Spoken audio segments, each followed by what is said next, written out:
Aujourd'hui, mercredi saint, bienvenue à Lumière de la Parole. Nous nous mettons à l'écoute de l'Évangile de Jésus-Christ selon saint Matthieu. En ce temps-là, l'un des 12, nommé Judas Iscariote, se rendit chez les grands prêtres et leur dit : « Que voulez-vous me donner si je vous le livre ?»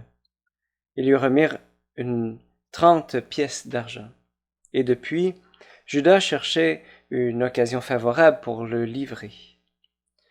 Le premier jour de la fête des pains sans levain, les disciples s'approchèrent et dirent à Jésus : « Où veux-tu que nous fassions les préparatifs pour manger la Pâque ?» Il leur dit : « Allez à la ville, chez un tel, et dites-lui : le Maître te fait dire, mon temps est proche.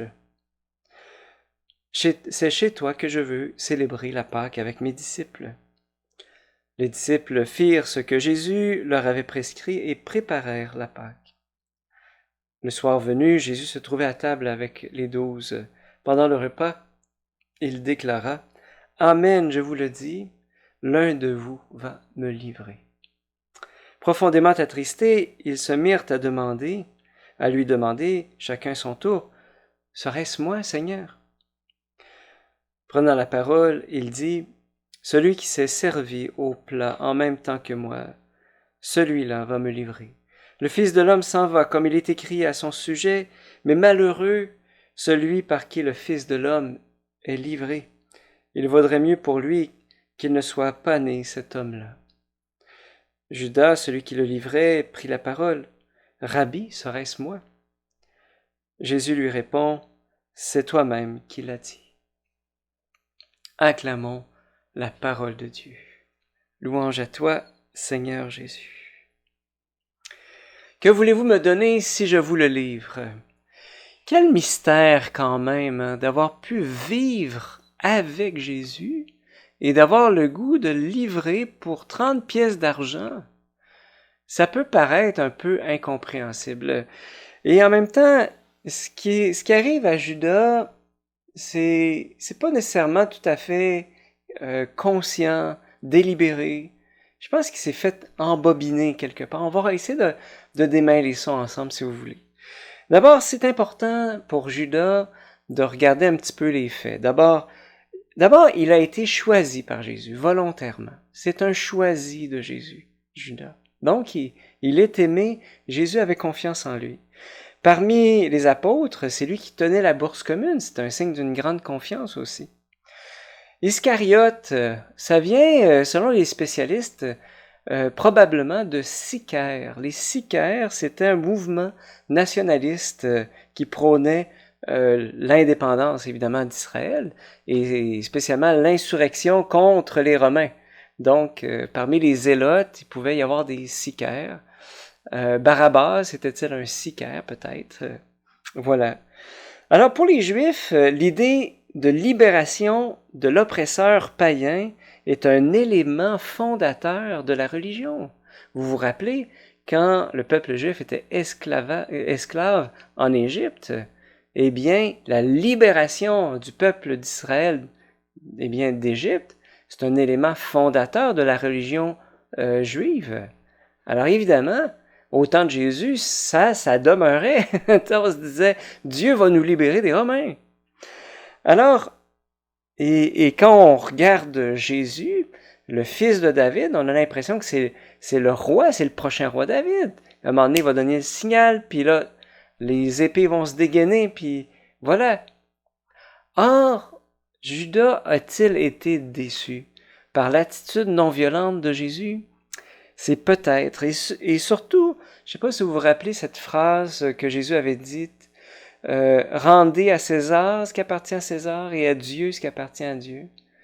Peut-être que dans cette phrase-là, au fond, il a été déçu, de sorte que, au fond, il ne remettait pas en cause le pouvoir de César, mais beaucoup plus le pouvoir du péché dans nos vies.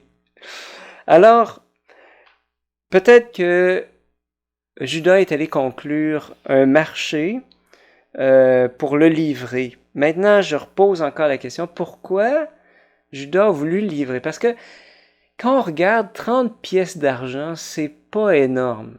C'est pas énorme. C'est pas une grande fortune. Judas allait pas récupérer quelque chose de grande valeur comme un pouvoir, de l'argent ou une terre. En fait, c'était pas grand-chose. Et ensuite, après avoir conclu ça, Judas, il retourne festoyer, donc pour l'épisode qu'on vient de voir, comme si de rien n'était. Et dans le jardin de Gethsémani, il va lui donner un baiser de paix, un shalom, pour le livrer. Et finalement, pris de remords, il va rendre l'argent et il va redonner l'argent. Et puis, il va aller se pendre une fois la sentence exécutée. Dans tous ces faits-là, dans tous ces éléments-là, je crois qu'on peut voir en Judas un homme profondément troublé. Profondément troublé, à la fois qui aime Jésus, puis à la fois qui est déçu par son message, par son attitude. Une explication possible qui essaye de reprendre tous ces éléments-là, c'est peut-être que Judas, le sicaire, Judas l'Iscariote, eh bien, voulait voir en Jésus un messie politique, et que son attitude de non-violence a déçu Judas, et donc que